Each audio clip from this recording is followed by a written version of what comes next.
Ganeng atuh sia teh.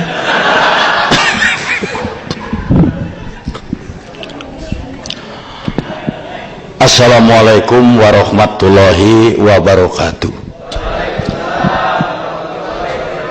Alhamdulillahirabbil alamin wassalatu wassalamu ala rasulina Muhammadin wa ala alihi wa sahbihi ajmain.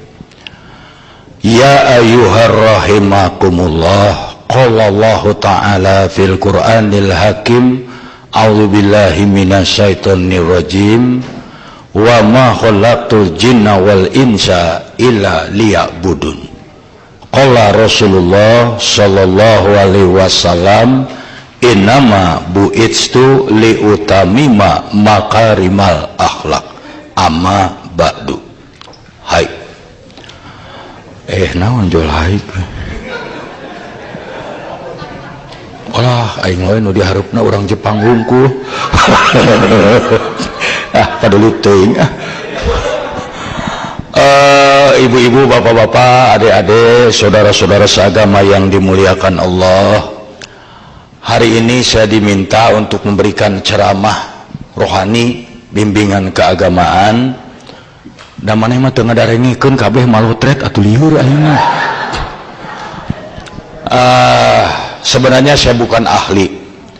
Barangkali yang hadir di sini juga sudah mendengar bahwa saya itu bukan kiai. Saya cuman seniman, artis, pelawak, bintang film. Iya. Naon atuh baru aya penceramah pakai sweet-sweet. Nah dikiranya saya teu bisa.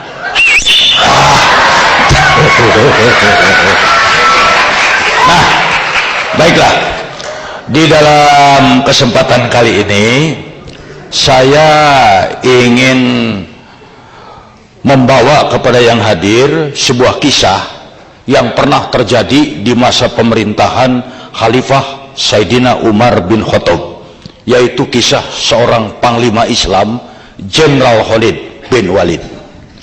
Jenderal Khalid bin Walid seorang jenderal yang ditakuti lawan dan dicintai kawan. Namanya harum kemana-mana. Kalau beliau datang ke suatu tempat disambut dengan meriah. Hidup Khalid bin Walid, hidup Khalid bin Walid, kira-kira begitu. Once time, satu waktu, maaf pakai bahasa Inggris, maklum pendidikan Amerika.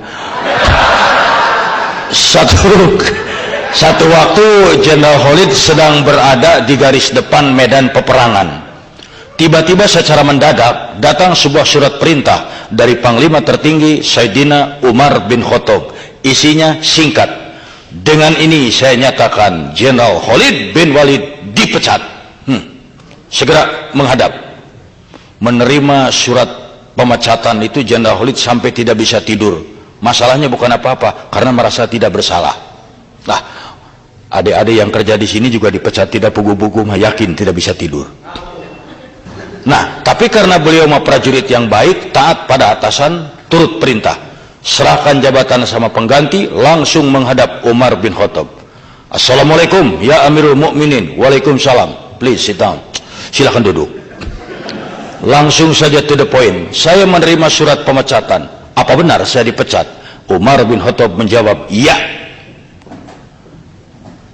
Kalau soal dipecat, itu hak Anda atasan, saya bawahan. Tapi boleh saya tahu apa kesalahan saya sampai dipecat?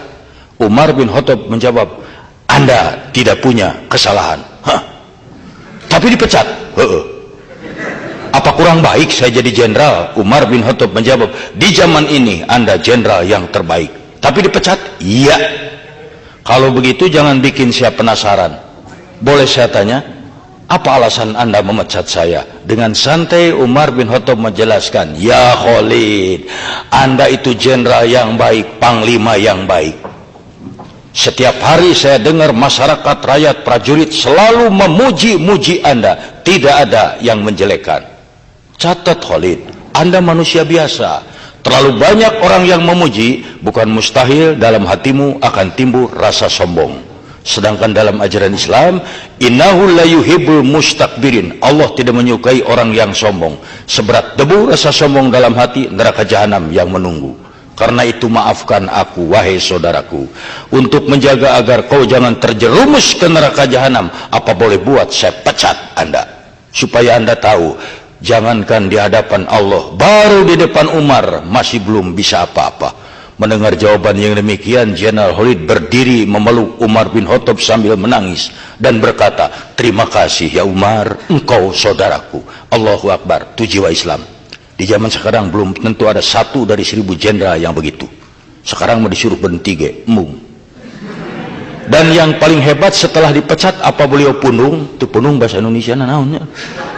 Apa beliau memunung? Tidak. Beliau balik lagi ke medan perang, bertempur lagi, dengan catatan perangnya bukan sebagai jenderal, bukan sebagai panglima, tapi sebagai prajurit biasa. Bayangkan bekas jenderal perang di bawah komando sersan. Tapi waktu ada yang bertanya, ya Khalid, apa-apaan? Anda sudah dipecat, masih mau perang sebagai prajurit lagi? Apa jawabannya? Saya perang bukan karena pangkat, jabatan, saya perang bukan karena khalifah, saya perang semata-mata karena Allah, mencari keridhaan Allah. Indah ini kisah. Nah adik-adik, coba kita ambil inti dari sikap Jenderal Khalid. Anda bekerja di Jepang sebagai ini, sebagai itu, bersekolah di Jepang, menuntut ilmu di sini, segala, hanya satu, mencari keridhaan Allah. Wa ma khalaqtu jinna wal insa illa liya'budun. Mencari keridhaan Allah hanya satu, laksanakan perintah Allah, jauhi yang dilarangnya. Ya. Banyak zaman sekarang orang yang kecewa karena tujuannya bukan karena Allah, tapi karena sesuatu. Anda pergi ke Jepang dengan satu itikat, saya cari Jepang, cari duit, pulang dari sana ke Indonesia, punya rumah, punya mobil. Belum tentu. Saya datang ke Jepang, sulit cari kerja di sana, kita cari kerja di sini gajinya gede segala. Begitu berhadapan di sini, penghasilan tidak seperti yang diharapkan, capeknya melebihi, Anda akan kecewa. Karena apa? Salah tujuan. Seorang mahasiswa, dia kuliah karena apa? Ingin jadi sarjana. Setelah jadi sarjana, punya jabatan, punya kedudukan, rumah mewah, mobil indah, itu. Begitu lulus jadi sarjana, cari kerja pun sulit. Akhirnya apa? Dia kecewa karena salah tujuan. Coba kalau tujuannya karena Allah. Seorang mahasiswa, dia kuliah, ya Allah, begitu mau pergi, saya pergi ke kampus menuntut ilmu karena diperintahkan olehmu. Thalabul ilmi faridatun ala kulli muslim. Mencari ilmu wajib hukumnya bagi setiap muslim. Go, pergi kuliah. Mau jadi sarjana mau tidak, itu urusan nanti. Apa yang harus jadi sarjana itu sukses hidupnya hanya sarjana? Belum tentu. Lihat macan, lihat harimau, apa pendidikannya? SD juga tidak tamat, tapi dokter dihakan. So saya berani ngadu harimau jeung insinyur, saya pegang maung.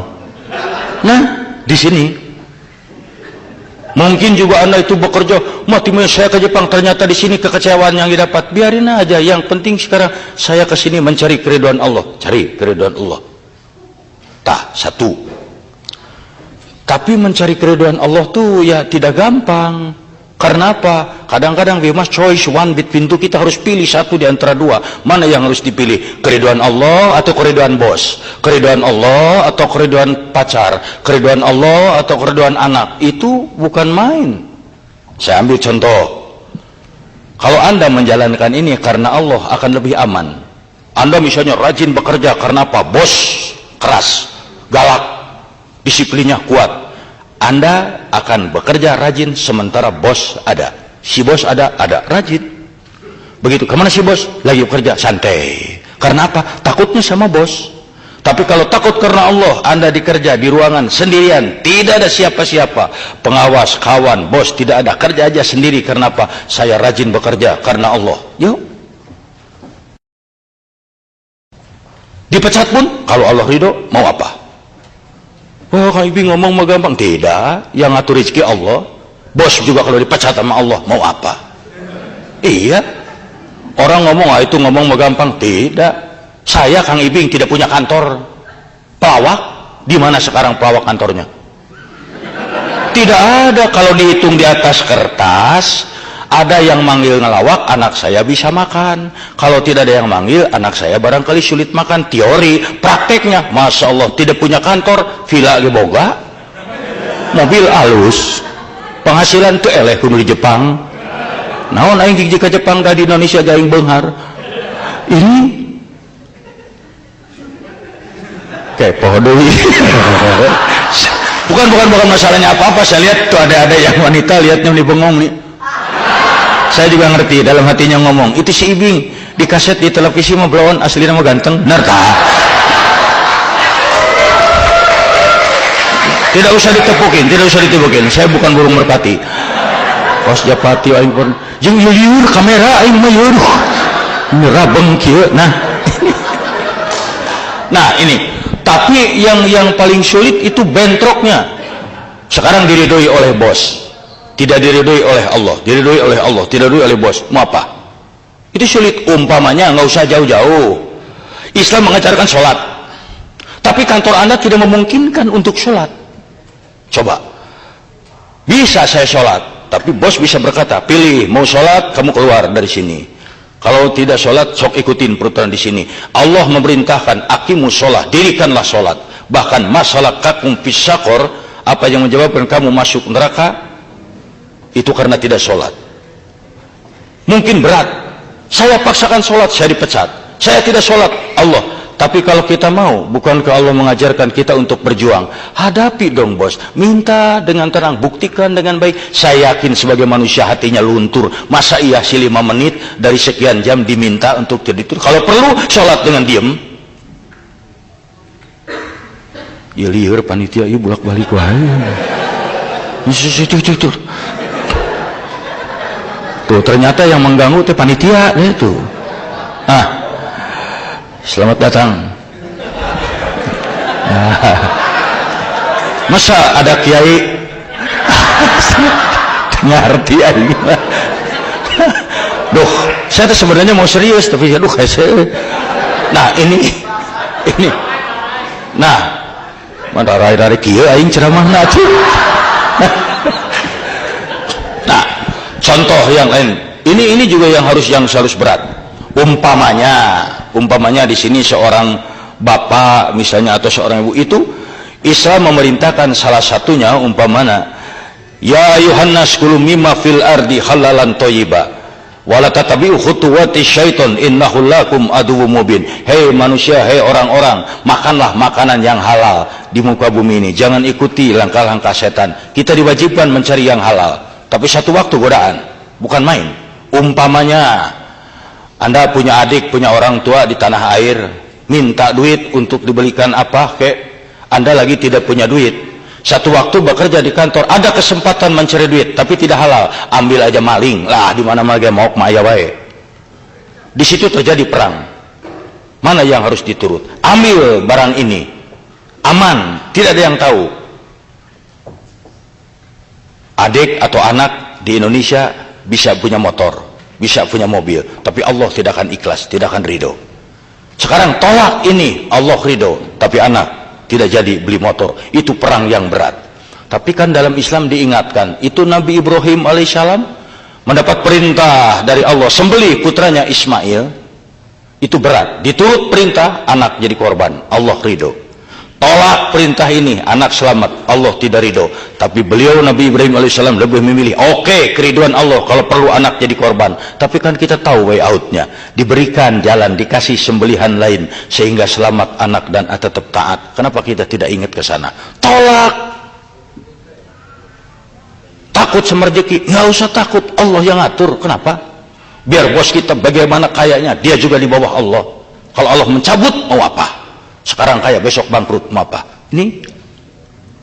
Nah ini kan yang tidak gampang, Nah, hadirin sekalian, adik-adik, ada benteng yang paling kuat di dalam kehidupan sehari-hari untuk supaya kita tidak terjerumus, yaitu pandai-pandai saja bersyukur, tasakur binikmah, waskuruli walat takfurun. Bersyukurlah, jangan mengingkari nikmat yang diberikan. Orang yang bersyukur hidupnya tidak pernah takut. Orang yang bersyukur hidupnya tetap optimis. Kalau orang yang tidak bersyukur, dia lihat air minum setengah gelas, dia akan ngomong, air saya tinggal setengah gelas. Tapi orang bersyukur akan berkata, alhamdulillah masih ada air saya setengah gelas. Don't be afraid, jangan takut. Kenapa harus takut? Jangan, salah satunya untuk bersyukur, jangan membanding-banding, lihat ke atas terus. Dalam Islam itu tidak benar melihatnya ke atas. Orang lain di Jepang 1 tahun sudah punya ini, saya udah 5 tahun belum punya apa-apa. Jangan lihat ke sana, lihat ke bawah. Berapa banyak orang yang ingin ke Jepang.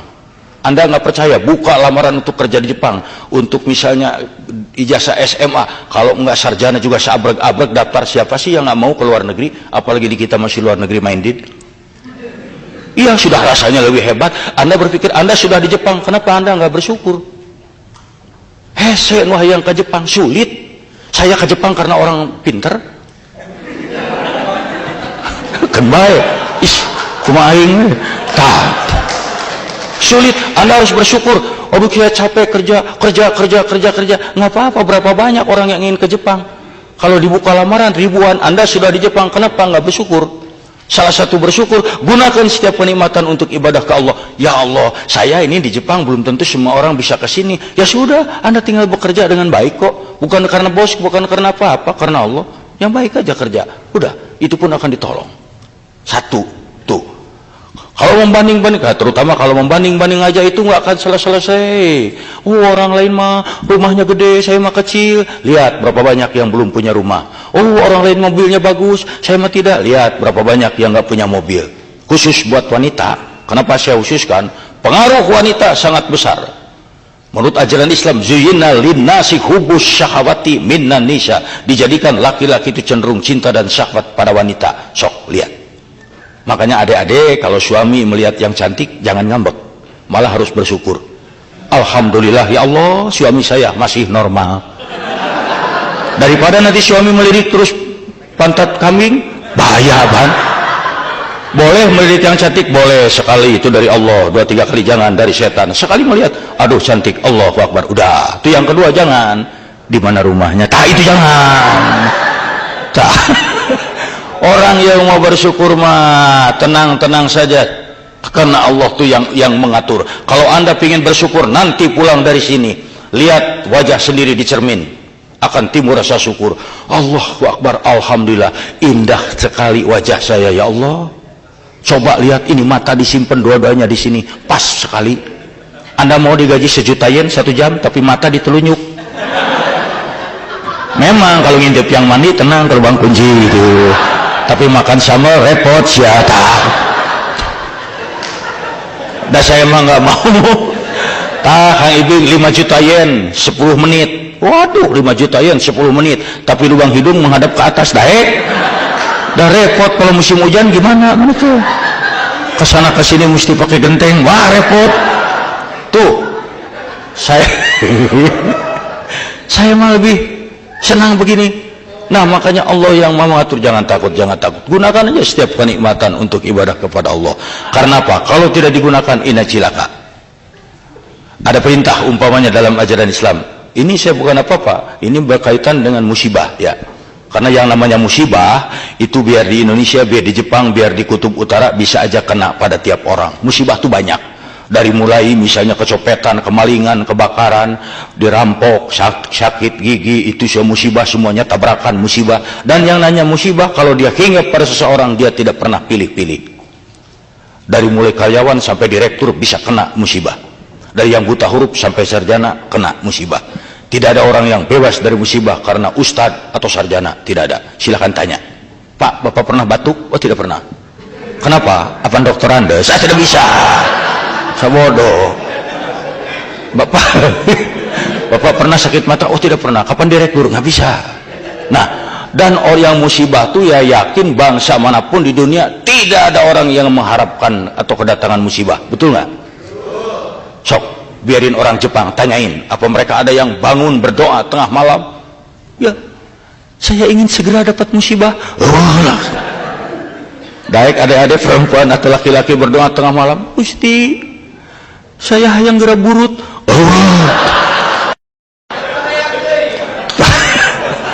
Nah, dan yang namanya musibah ada berapa macam. Satu, musibah itu sebagai ujian. Ujian untuk apa? Untuk meningkatkan keimanan. Anak SD kalau di Indonesia mau naik ke SMP itu ujian. SMP mau pindah ke SMA, SMA mau ke mahasiswa, mahasiswa harus sarjana, ujian. Tanpa ujian tidak naik dia tingkatnya. Demikian pula keimanan, ketabahan terhadap Allah. Tanpa diuji tidak akan meningkat. La tublawuna fi amwalikum wa anfusikum. Kau bakal diuji mengenai diri dan hartamu. Ujian tuh pasti banyak. Mungkin Anda nikah sama orang Jepang, ternyata orang Jepangnya itu punya pacar lagi, kemudian Anda merasa disakiti, itu musibah. Kenapa? Dan yang kedua, masobaka min hasana faminallahi wa masobaka min sayyati famin nafsi. Apa saja yang datang musibah kepadamu itu dari Allah. Apa aja kebaikan yang datang kepadamu itu dari Allah, dan apa saja musibah yang menimpa itu kesalahan darimu sendiri. Semua musibah itu kita yang salah. Sok renungkan. Kita jatuh, lagi jalan jatuh, kenapa tidak melihat kita yang salah? Kebakaran, kita yang salah, kenapa tidak teliti mademin kompor? Kecopetan, salah kita, kenapa tidak nyimpen duitnya di mulut? Ini di mulut masih sulit nyepetnya. Tuh, salah kita, salah. Tapi mungkin satu waktu kita punya kesalahan, kita punya musibah, dan setelah dipikir bukan kita yang salah. Umpamanya, apa aja kesalahannya, Anda sudah begini, sudah baik, ternyata dapat juga musibah, itu ujian. Itu ujian. Dan yang kedua itu kesalahan kamu sendiri. Ini dia. Karena musibah adalah kesalahan dari kita. Tabrakan, salah kita, kenapa tidak nyetir yang benar? Salah kita. Kebakaran, kenapa tidak teliti? Nah, ini yang namanya musibah itu. Mungkin juga yang lainnya karena musibah kita tidak taat menjalankan perintah agama. Contoh, ini buat di Jepang juga sama. Ada perintah, ya ayyuhalladzina amanu anfiqu min thayyibati makasabtum. Hei orang-orang yang beriman, infakkan sebagian rezeki hasil usaha di jalan yang halal. Penghasilan kita, gaji kantor, hasil dagang, hasil tani, hasil mengajar, bukan untuk kita semua. Di dalamnya ada hak untuk dinafkahkan di jalan Allah. Tolong orang susah, tolong orang butuh, keluarkan, kalau tidak dicabut oleh musibah. Ada teman yang datang, tolong kita pinjam duit, kita lagi nggak bisa duit, padahal ada duit, tapi karena pelit kita ngomong, oh kita juga lagi kosong, bisa dibohongin, bisa, tapi Allah tidak bisa dibohongin. Ada yang sumbangan masjid minta, ada ini tidak dikeluarkan, Allah maha tahu, jangan dikasihkan, jangan dikeluarkan, pelit kita tahan, tapi satu waktu dicabut oleh musibah, cebrot, sakit gigi 2 minggu, keluar duit buat ke dokter, haba rumah diusir, keluar duit buat beli rumah. Ini makanya perhatikan, kenapa meski di sini, meskipun di luar negeri, meski di mana, kenapa orang pelit banyak kena musibah, kecopetan, kemalingan, ditipu orang, ini sakit ini. Entar kalau sudah musibah ngantri baru dia ngomong, ya Allah, kenapa musibah tidak pernah berhenti? Apa dosa saya? Apa? Sudah jelas pelit. Keluarkan selain seri. Mestinya harus berpikir, ini dia, ini yang bisa saya sampaikan. Tidak usah lama-lama karena acara sangat banyak ya, dan sebelum nanti saya juga selesai, ini acara sangat banyak dan diberitahukan nanti panitia tadi berbisik pada saya, selesai acara semua ini yang hadir jangan dulu pulang karena masih ada satu acara penting, yaitu para panitia di sini akan demonstrasi memakan kursi. Dari saya. Wassalamualaikum warahmatullahi wabarakatuh.